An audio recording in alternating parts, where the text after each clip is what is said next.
श्री कृष्णाय नमः। श्रीमदाचार्य चरण कमलेभ्यो नमः। श्री गुरवे नमः। मंगलाचरणम। श्लोक 11वां, अंतिम श्लोक है। छंद स्रगधरा। रचयिता श्री रघुनाथ जी, श्री विठलनाथ जी के 5वें पुत्र। इस श्लोक में श्री विठलनाथ जी के प्रमेय स्वरूप का वर्णन किया गया है।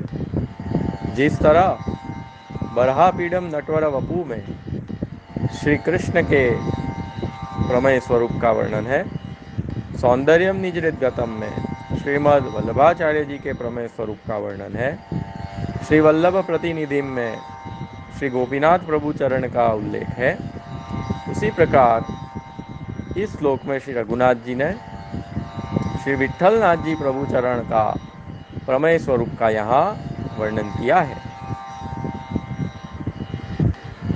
इसका हम सामान्य पाठ करेंगे। सायं कुञ्जालयस्थासनमुपविलसत् स्वर्णपात्रं सुधौतं राजद्यज्ञोपवीतं परितनुवसनं गौरं भोजवक्त्रम् प्राणानायम्यनासा पुटनिहितकरं कर्णराजद्विमुक्तं वन्देर्धोन्मीलिताक्षं मृगमदतिलकं श्रीविठ्ठलेशं सुकेशम्।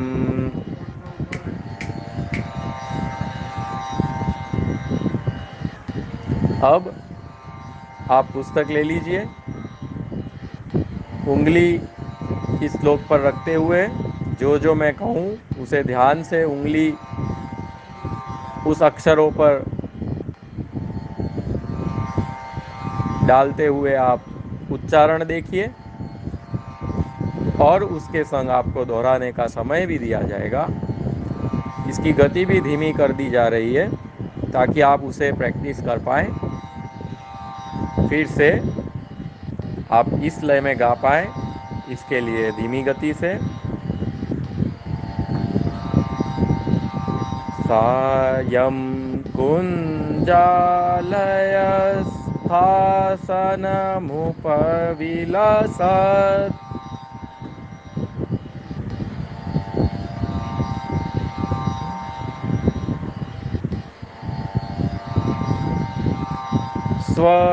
स्वर्णपात्रं सुधौतं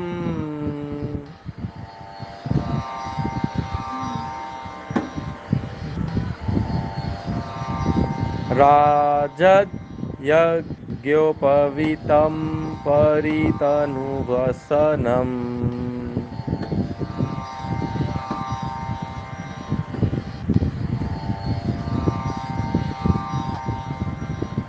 गौरं भोजवक्त्रम्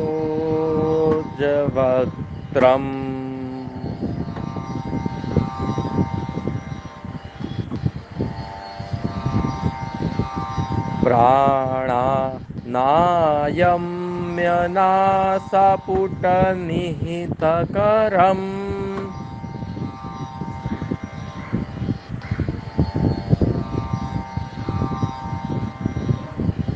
कर्णराजद्विमुक्तम्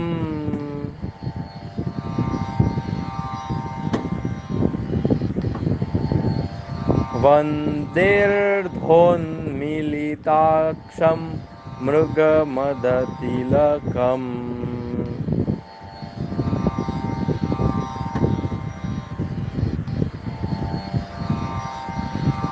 श्रीविठ्ठलेशं सुकेशम्।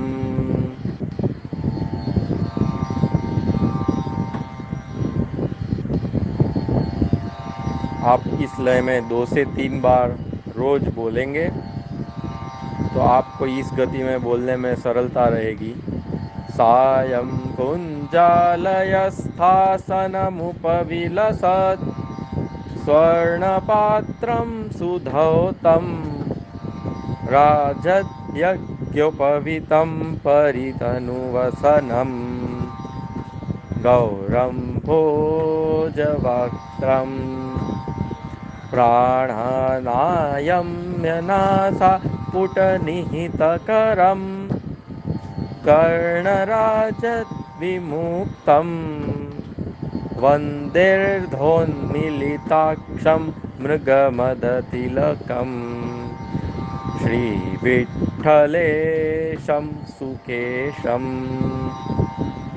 पदच्छेद सुन लीजिए। सायं कुंजालयस्थासनम उपविलसत् स्वर्णपात्रम सुधौतम राजद यज्ञोपवीतम परितनुवसनम गौरम्भोजवक्त्रम प्राणानायम्य नासा पुटनिहितकरम कर्ण राजद विमुक्तम वंदे अर्ध उन मिलित अक्षम मृगमदतिलकम श्री विठ्ठलेशम सुकेशम। सामान्य अर्थ, सायंकाल को कुंजालय यानी कुंज ही, जहाँ कुंजों का जो घर है श्री गिरिराज जी, वहीं विराजमान उन्हीं कुंज के आगे आसन पर शोभायमान ऐसे सुवर्ण पात्र से संध्या वंदन के जो पात्र हैं वह सुवर्ण पात्र हैं उनके, श्री विठ्ठलनाथ जी के। तो ऐसे सुवर्ण पात्र संध्या करने के लिए वहाँ आसन पर विराजे हुए, जिनके श्रीअंग पर सुंदर धोती और उपरना शोभायमान हो रहा है और सुवर्ण की यज्ञोपवीत श्रीअंग पर धारण किए हुए हैं। आप श्री का श्रीअंग कृष्ण है, श्याम है, परंतु मुखारविंद गौर यानी कि उज्ज्वल है।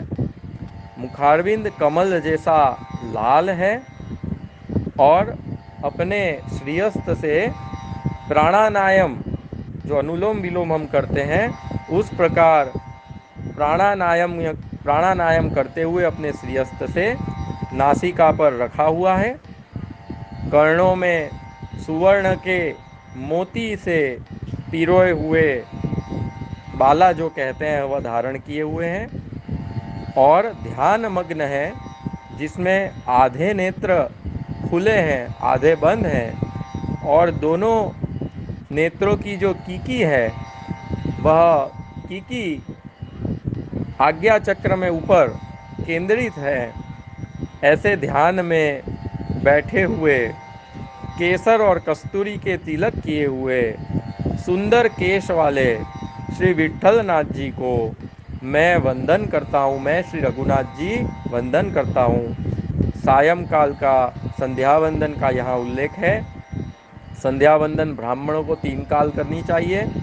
ब्राह्मण, क्षत्रिय और वैश्य तीनों को जनोई धारण करनी चाहिए। बिना जनोई के आपका विवाह नहीं हो सकता, ये 16 संस्कार में आता है। और आज की तारीख में भी वैश्य, बनिया इत्यादि के हम विवाह में आशीर्वाद देने जाते हैं तो पहले जनोई धारण ही होती है, उसके बाद ही उन्हें विवाह कराया जाता है। जनोई पहनते नहीं है ये अलग बात है, पहनना चाहिए, इसमें कोई बुराई नहीं है। ये अंग्रेज़ों के चढ़ावे में आकर कि ये तो सिर्फ ब्राह्मणों का है। शिखा भी उसी तरह धारण करनी चाहिए। शिखा हिंदू की धारण होनी चाहिए, तिलक हिंदू के माथे पे होना चाहिए और जनोई भी धारण करनी चाहिए। तो अगर जनोई धारण न की हो तो आप प्रायश्चित करके पुनः धारण कर सकते हैं। बिना जनोई के आपका जप, तप, व्रत, दान, सेवा, पूजा भी कोई अर्थ नहीं रहता है। इसीलिए महाप्रभु के जितने भी सेवक थे सारे जनोईधारी थे, भले वो ब्राह्मण हो, क्षत्रिय हो या वैश्य हो या सत्शूद्र हो। इसलिए जनोई को धारण करना चाहिए और प्रायश्चित करके भी धारण करना चाहिए। और नित्य ब्राह्मण को 3 समय संध्या करनी चाहिए, प्रातः, मध्याह्न और सायं। जो आप श्री आचार्य चरण और महाप्रभु जी, गुसाई जी, सातलाल जी इत्यादि सभी यहाँ अभी तक के काफ़ी गोस्वामी बालक अभी भी करते हैं। और क्षत्रियों को 2 समय की संध्या, मध्याह्न काल में और सायं काल में, और वैश्यों को केवल सायंकाल की संध्या करनी चाहिए।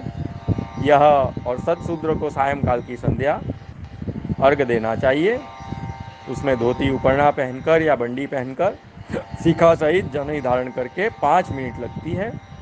यह देह का षोडश संस्कार के स्वधर्म का उल्लेख है, यहाँ पे वो पालना चाहिए। और इसीलिए यहाँ पे श्री गुसाई जी भी, वल्लभ भी और वल्लभ कुल भी यज्ञोपवीत धारण करते हैं। और बिना यज्ञोपवीत के तो दीक्षा भी नहीं दे सकते हम किसी सेवकों को। यह आचार्य का धर्म है कि जनेऊ धारण करें फिर ही दीक्षा लें। हमारे यहाँ भी जनेऊ धारण करी दीक्षा लेकर, और सेवकों को भी दीक्षा और उपदेश प्रवचन जनेऊ लेने के बाद ही दे सकते हैं। जिनको जनेऊ नहीं होती है ब्राह्मणों में, वह न दीक्षा दे सकते हैं न उपदेश देने के योग्य होते हैं। इसलिए यह आवश्यक एक संस्कार है।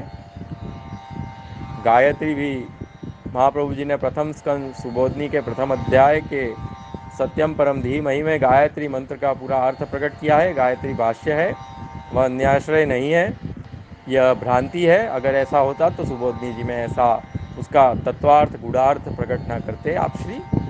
तो उसका जरा अपने गुरु मुख से आप अवलोकन कर लें। तो इस प्रकार आपको जनेऊ करनी चाहिए।